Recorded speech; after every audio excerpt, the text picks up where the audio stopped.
사도신경 하심으로 신앙 고백하겠습니다.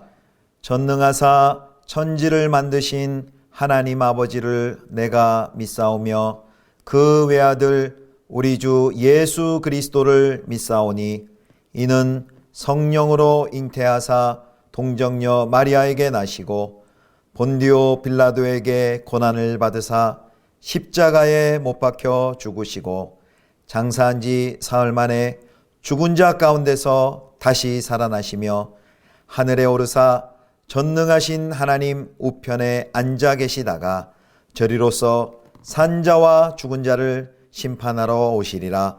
성령을 믿사오며 거룩한 공예와 성도가 서로 교통하는 것과 죄를 사하여 주시는 것과 몸이 다시 사는 것과 영원히 사는 것을 믿사옵나이다. 아멘.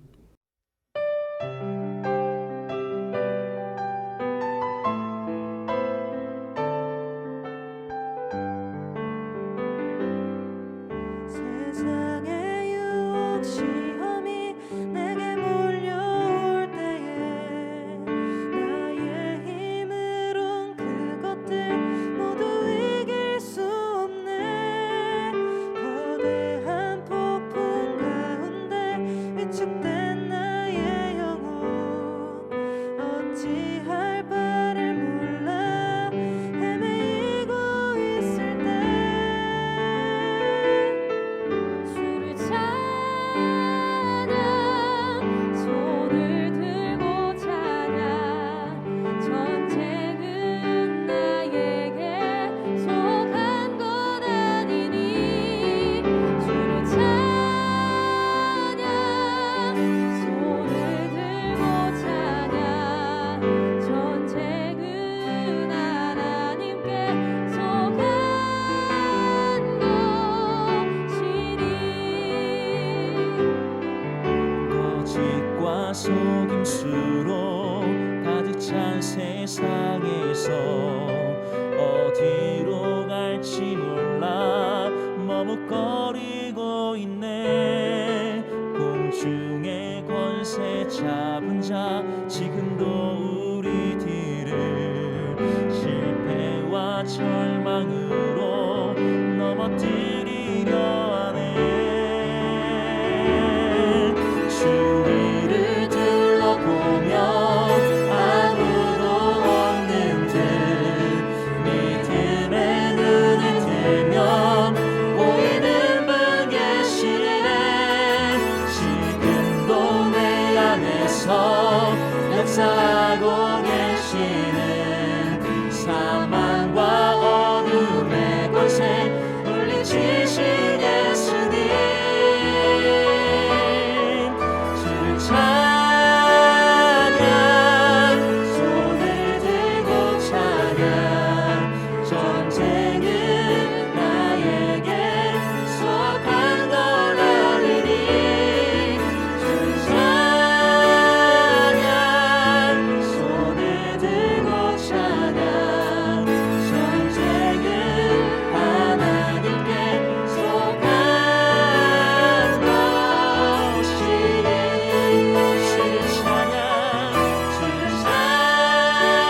찬양 손을 들고 찬양 전쟁은 나에게 속한 건 아니니 주를 찬양 손을 들고 찬양 전쟁은 하나님께 속한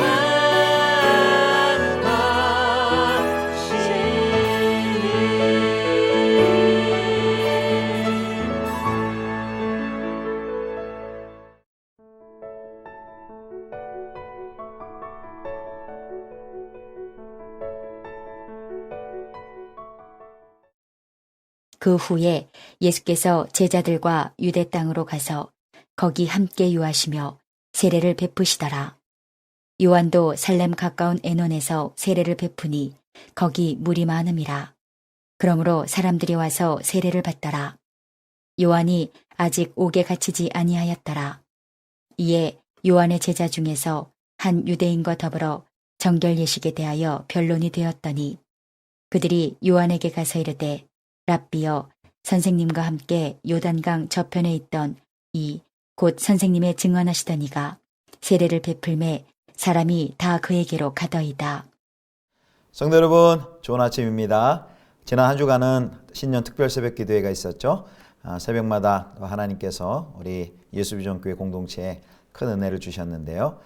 그 특세의 은혜가 또 오늘부터 시작되는 우리의 일상 가운데서도 또 가득히 흘러넘치고 말씀처럼 일상을 잘 성실하게 감당하는 우리 성도 여러분들 되시기를 축복합니다. 오늘 본문은 요한복음 3장 22절에서 26절까지의 말씀으로 착각하지 않는 법이란 제목으로 하나님 말씀 함께 묵상하도록 하겠습니다. 오늘 본문에는 예수님에 대한 세례 요한의 증거가 나와 있습니다. 예수님의 이제 공적 사역이 시작됐습니다. 그런데 예수님의 공적 사역과 세례 요한이 감옥에 갇히기 전까지 사역이 겹치는 기간이 있었습니다. 예수님이 세례를 베푸시자 많은 사람들이 예수님께로 몰려듭니다. 오히려 요한한테 가는 것보다 더 많은 사람들이 몰려들자 요한의 제자들이 조금 마음이 불편해진 것 같습니다. 자기 스승보다 예수님에게 더 많은 사람들이 몰리는 것을 보고 이제 비교하고 또 경쟁의식을 갖게 된 것이죠. 그래서 자기 스승인 요한에게 가서 이렇게 말을 합니다. 자, 3장 26절입니다. 그들이 요한에게 가서 이르되 랍비여 선생님과 함께 요단강 저편에 있더니 곧 선생님이 증언하시던 이가 세례를 베풀매 사람이 다 그에게로 가더이다. 여기 예수님의 이름이 있는데도 불구하고 요한의 제자들은 예수님을 뭐라고 호칭하냐면 선생님이 증언하시던 이라고 부르는 것을 볼 수 있습니다. 자기 스승에 대한 충성심, 또 자기가 속한 집단의 영향력 감소를 우려해서 이 경쟁심 때문에 이런 경쟁심이 담긴 표현이죠. 자, 이때 세례 요한의 심경은 어땠을까요? 요한이 그 경쟁심으로 인해서 마음이 매우 불편해 있던 제자들에게 이렇게 말합니다. 자, 먼저 27절을 보겠습니다. 27절 말씀. 요한이 대답하여 이르되 만일 하늘에서 주신 바 아니면 사람이 아무것도 받을 수 없느니라. 여기 보면 첫 번째로 이제 예수님에게 간 사람들에 대해서 언급을 하는데요. 뭐라고 하냐면 하나님이 허락하시지 않으면은 사람이 아무것도 받을 수 없다. 그래서 사람들이 예수님께 간 것은 하나님의 뜻이고 또 하나님의 일하심이다. 이렇게 이야기를 해줍니다. 자, 그 다음에 또 이제 3장 28절을 보면 세례 요한이 이렇게 얘기합니다. 내가 말한 바 나는 그리스도가 아니요 그의 앞에 보내심을 받은 자라고 한 것을 증언할 자는 너희니라. 다시 한번 세례 요한은 자신이 메시아가 아니고 그 앞에 보냄받은 자이다. 그 앞에 보냄받은 자이다. 라는 것을 분명히 말하고 있습니다. 그리고 그 제자들은 바로 그 사실을 보증해주는, 증명해주는 자들이다라고 이야기를 합니다. 자, 그 다음에 이제 요한 자기 자신에 관해서 이렇게 이야기를 했습니다. 여기 뭐라고 얘기했냐면 이제 결혼식에서 신부를 맞을 주인공은 신랑이고 그리고 친구들은 신랑이 오는 소리 함께 기뻐해야 한다라고 이제 29절에 이야기를 합니다. 이제 여기 결혼식은 하나님과 백성 사이에 맺을 새 언약의 체결 과정을 이야기합니다. 물론 신랑은 예수님을 이야기하고요. 그리고 신부는 언약 관계를 맺을 하나님의 백성들을 이야기하죠. 그 사이에서 세례 요한은 신랑의 들러리 역할을 합니다. 유대 문화에서 신랑의 들러리는 이 결혼식 전체를 계획하고 또 준비하고 그리고 주관하는 모든 세부적인 일을 관할하는 아주 중요한 역할을 했습니다. 그런데 그 들러리의 가장 큰 기쁨이 무엇일까요? 혼인 예식이 아무런 문제 없이 잘 진행이 되고 신랑과 신부가 서로 크게 기뻐하고 하나 되는 것이 바로 들러리의 기쁨입니다. 바로 이 세례 요한은 자신은 그런 예수님과 또 하나님의 백성들 사이에서 신랑의 들러리 역할을 하는 자이다라고 말을 하고 있습니다. 자, 요한의 고백을 들어보겠습니다. 요한복음 3장 30절입니다. 그는 흥하여야 하겠고 나는 쇠하여야 하리라 하니라. 아멘. 그래서 예수님의 영향력은 점점 커져야 되고 자신의 영향력은 점점 작아지고 또 없어져야 된다. 자신이 사라져야 예수 그리스도가 돋보인다. 자신이 주인공이 아님을 세례 요한은 분명히 이렇게 말하고 있습니다. 오늘 본문에서요, 요한의 대답을 통해서 우리는 예수님의 증인으로 사다 보면 우리가 경험할 수 있는 여러 가지 유혹과 경쟁심, 시기심을 어떻게 해결해야 되는지를 우리가 알 수 있습니다. 지금 요한의 제자들이 그 유혹 가운데 빠져 있었거든요. 경쟁심, 또 불안함, 또 착각, 시험. 그렇다면 이런 시험에 빠지지 않으려면 어떻게 해야 할까요? 한 3가지 정도 정리해 볼 수 있을 텐데요. 첫 번째는 예수님의 뛰어나심을 기억해야 합니다. 요한은 계속해서 무엇을 강조합니까? 그의 앞에 보내심을 받은 자다라고 말을 합니다. 분명한 자신의 그 소명과 자기 자리를 잘 알고 있습니다. 세례 요한이 어떻게 이 고백을 할 수 있었나요? 예수님이 누구신지 분명히 그는 알았습니다. 감히 자기와 비교할 수 없는 분이다. 여러분, 세례 요한의 고백 기억하십니까? 나는 그의 신발끈을 풀기에도 감당하지 못하겠노라. 세례 요한은 예수님이 누구신지 그 예수님의 위대하심과 영광스러움을 누구보다도 잘 알았습니다. 그런데 그것을 이제 모르는 제자들은, 또 사람들은 그런 유혹에 빠지기 쉽습니다.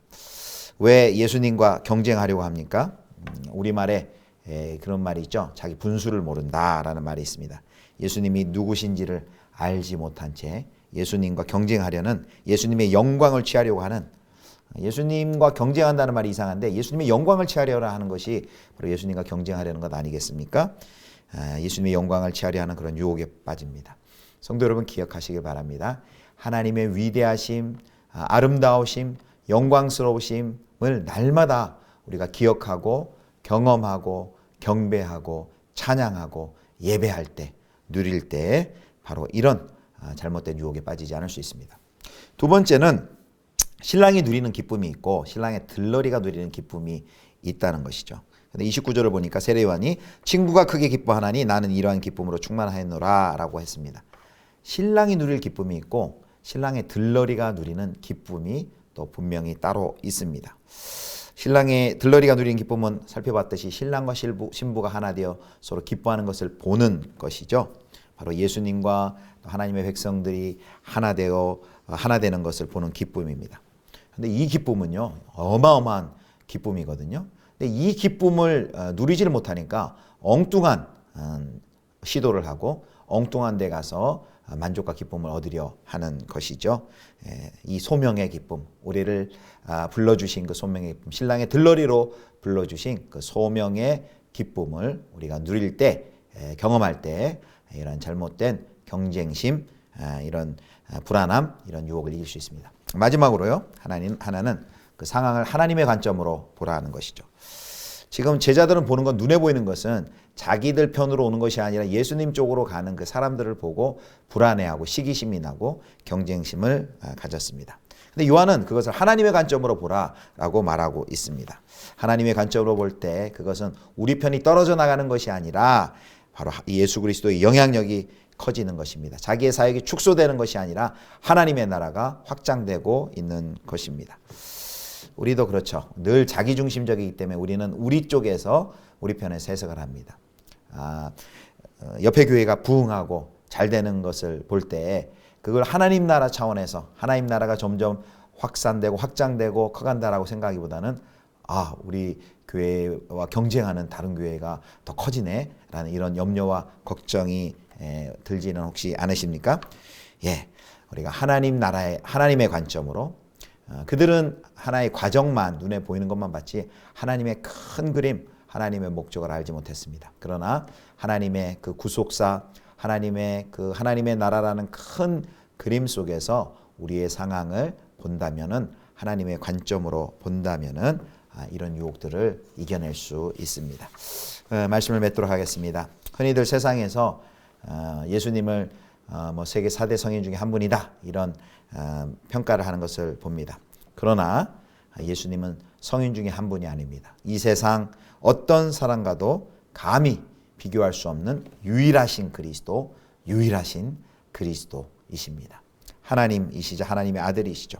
바로 요한은 그 예수님의 뛰어나심을 알았고 경험했습니다. 그리고 그 예수 그리스도를 자신의 삶 가운데 증언했던 것입니다. 사역을 하며 우리가 믿음 생활, 신앙 생활하며 자신을 드러내고 싶은 유혹을 물리치지 않으면 증인이 주인의 자리를 탐하는 그런 잘못을 범할 수밖에 없습니다. 무슨 일을 하시든지 늘 우리가 주인공이 하나님이시고 예수 그리스도시고 모든 영광은 하나님께 돌리고 내가 주목받기를 바라지 말고 내가 아닌 나를 통해 하나님의 영광이 드러나고 하나님이 드러나고 예수님만 드러내시는 그냥 고귀한 복된 우리의 생애가 될 수 있기를 주님의 이름으로 축원합니다. 기도하시겠습니다.